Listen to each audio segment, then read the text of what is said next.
Reku, kā apakšā mums ir monētu karalis. Es laiku domāju, ka monētu karalis ir mežāžu kārts, bet tā ir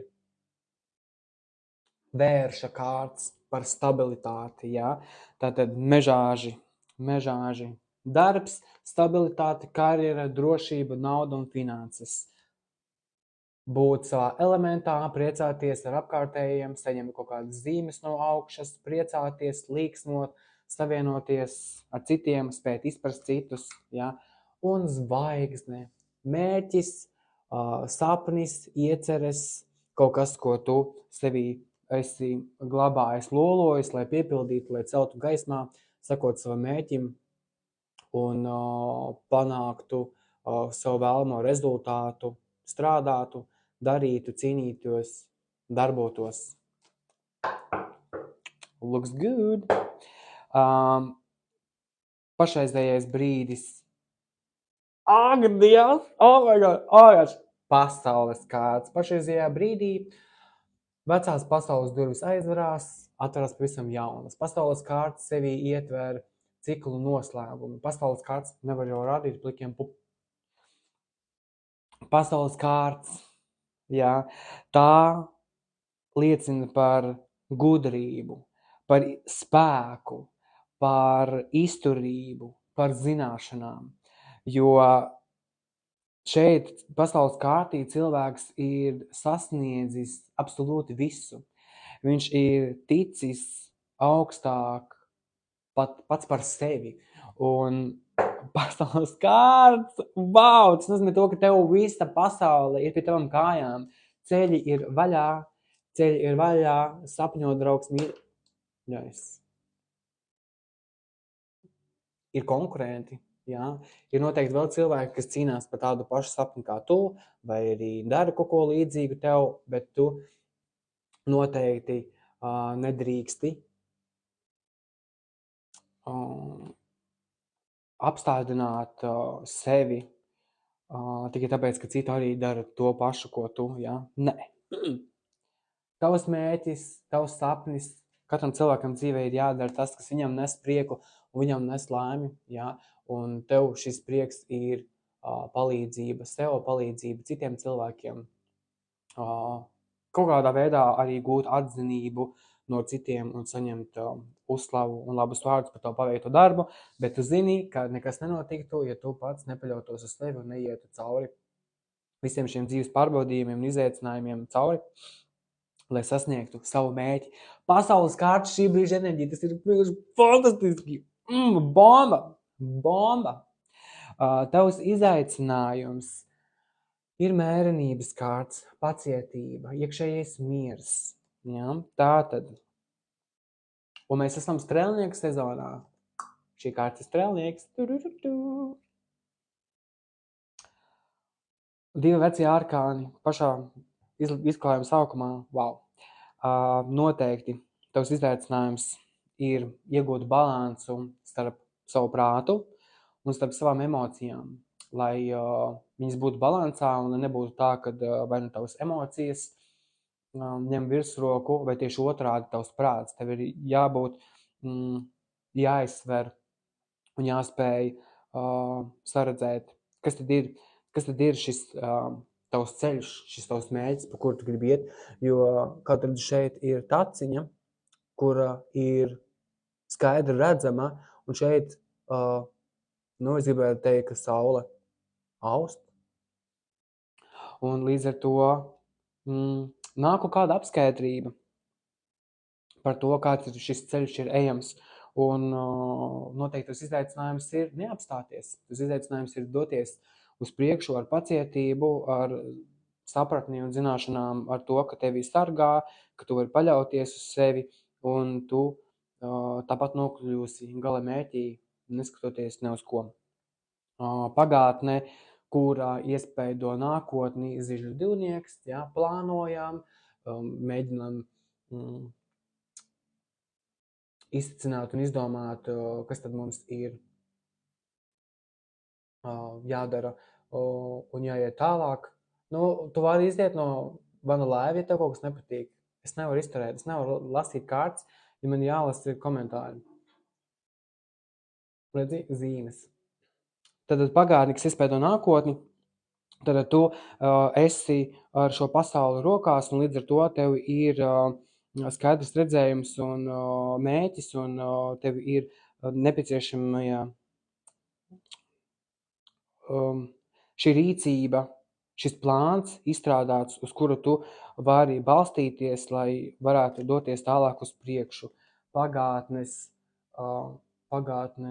pozīcijā tev ir mīlnieku kārts, ļoti grūta izvēle. Ja? Varbūt tev bija jāupurē kaut kas, lai sasniegtu savu mērķi, jāatsakās no kaut kā, jo mīlnieku kārtī ir šis stāsts, kad vai nu tu vari spēt uzticēties un atrast cilvēku, ar kuru tā kā darīt kaut ko kopā, vai arī mīlniekos tu atsakies tieši no šīm attiecībām, lai viņas tev varbūt netraucē sasniegt to tavu plānu. Ak, Dievs! Un es teicu, par zižu divnieku gribēju teikt, ka visi nepieciešami instrumenti. Visi nepieciešami instrumenti. Tieši tā, kārti augstāk, maks, tavas vēlēšanās, ja? Tu spēj manifestēt un tiešām ar visiem instrumentiem, ar visiem nepieciešamiem rīkiem izveidot visu, kas tev ir nepieciešams, visu, kas tev ir vajadzīgs. Un wow! Aha!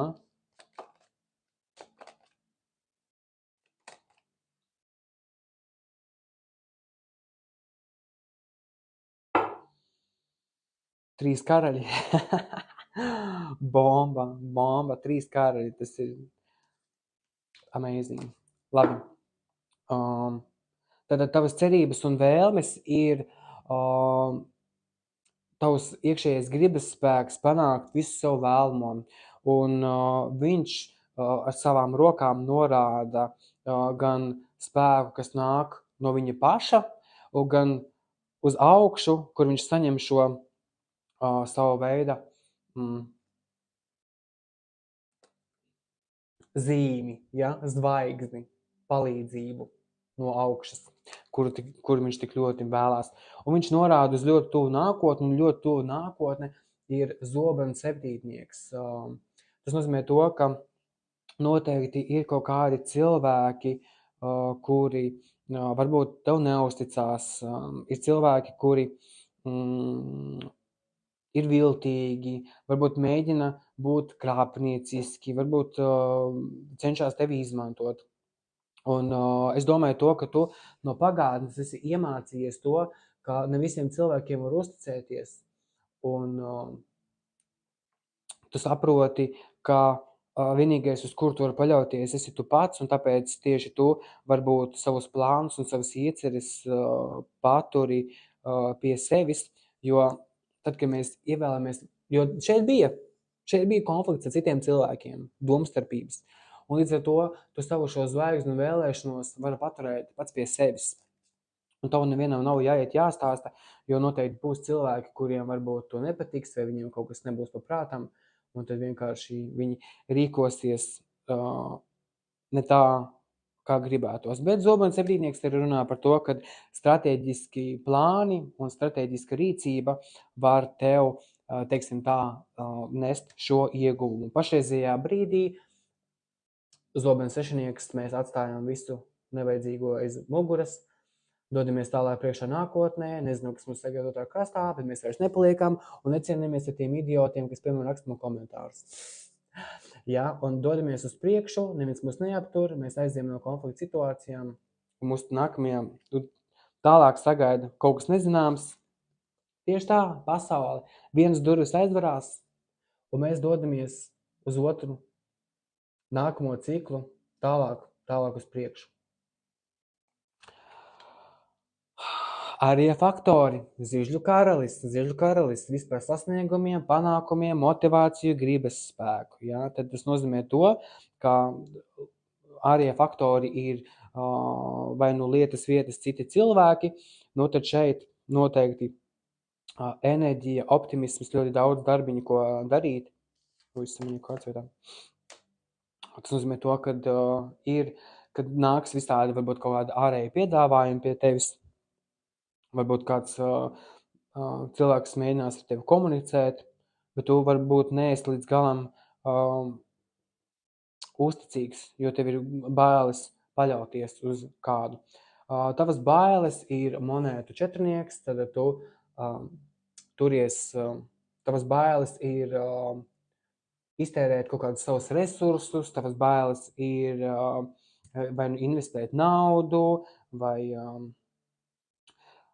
jo monētu četrnieks, viņš turās pie tā, kas viņam ir, un viņam ir grūtības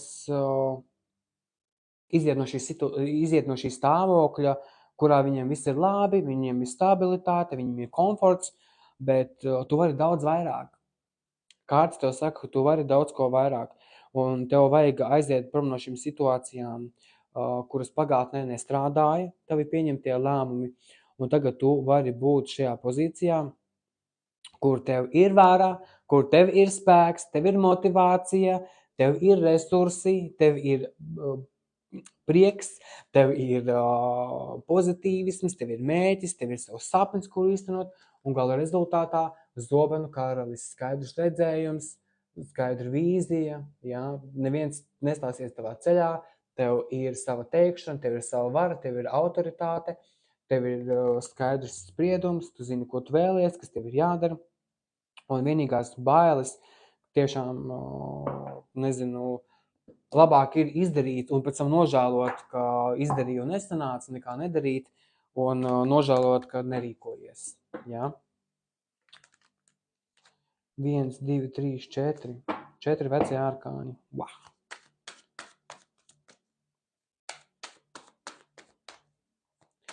Tātad. Pagātnē.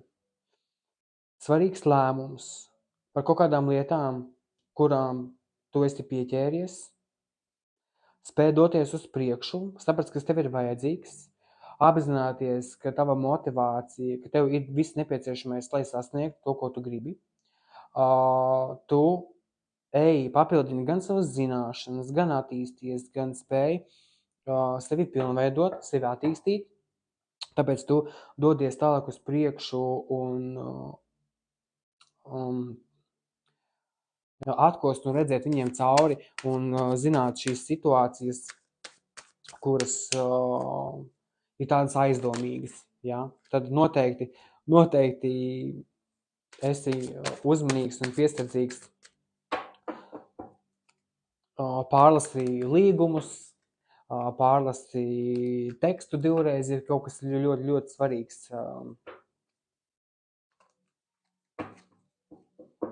3 karaļi. Wow, super. Tā, kāpēc ļoti tuvā nākotnē ir zobens septītnieks?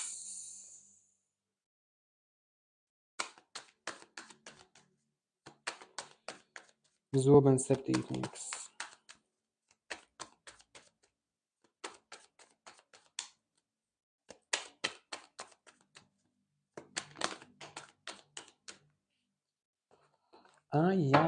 Tā, zobens septītnieks. Nu, stāvēt.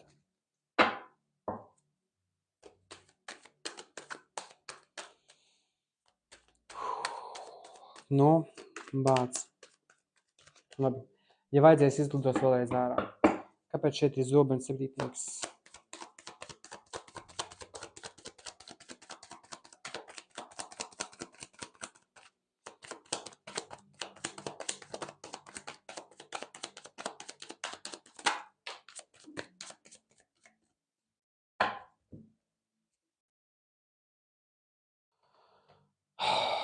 Zobens septītnieks. Sākumā izkrita zobenu trīnieks, tas nozīmē to, ka ir kaut kādas sāpes vai kaut kāda vilšanās, ka kaut kas nav izdevies, ka kaut kas nav sanācis. Vēl viena kārts bija, neatceros vairāk. Labi, bet zobens septītnieks, kas tad ir šī viltība, šie māņi, jā, noteikti ir cilvēki, kuriem mazliet varbūt skauž tava tā veiksme, tava šī izdošanās un tās iespējas, kuras pie tevis nāk, un ka cilvēki par tevi labklājīgi, bet monētu bruņinieks, tā ir tava kārts, tu esi ielicis viss. Tu neskaties vairāk, ko citi cilvēki, teiksim tā, projicē uz tevis. Tu esi damvidēt, viss, beigas. Tu esi tikai par pozitīvismu, par izdošanos, par labajām lietām dzīvē.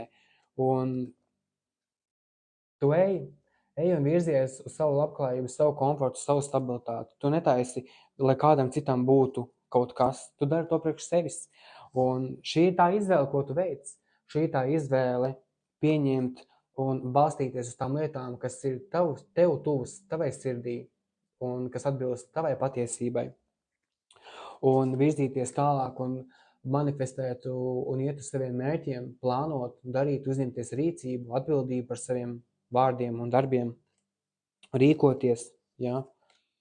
Un iet prom no visām situācijām, kuras tev nekalpo, kuras tev nedod nekādu labumu, ar pacietību, mieru, iet tālāk, virzīties uz priekšu, aizvērt vecās durvis. Jo tev gan ir prāts, gan tev ir enerģija, tev ir tiešām visas nepieciešamās īpašības, lai ietu un tavas domas realizētu īstajā dzīvē. Jo Zobenu karalis, viņš skaidri apzinās, bet Zižļu karalis iet un dara. Ja? Tu ej, dari, ver durvis, ver vārtus vaļā, jo tu esi karalis, tev ir visa vara, tev viss pieder, tevi vada un motivē priecīgas emocijas, tavs mēķis, zvaigzne, mīlestība pret sevi, pret citiem cilvēkiem, un tikai ar mīlestību, ar labiem darbiem un ar pozitīvismu tu vari iet uz priekšu, lai visi cilvēki cīnās, karos savā starpā, ja kādam kaut kas nepatīk, viņi saņems tāpatās pēc nopelniem, bet tu izdies kā uzvarētājs savu disciplīnu, savu neatlaidību un sasniegs visu, kas tev ir jāsasniedz. Viss. Tas bija Mežāzes decembris.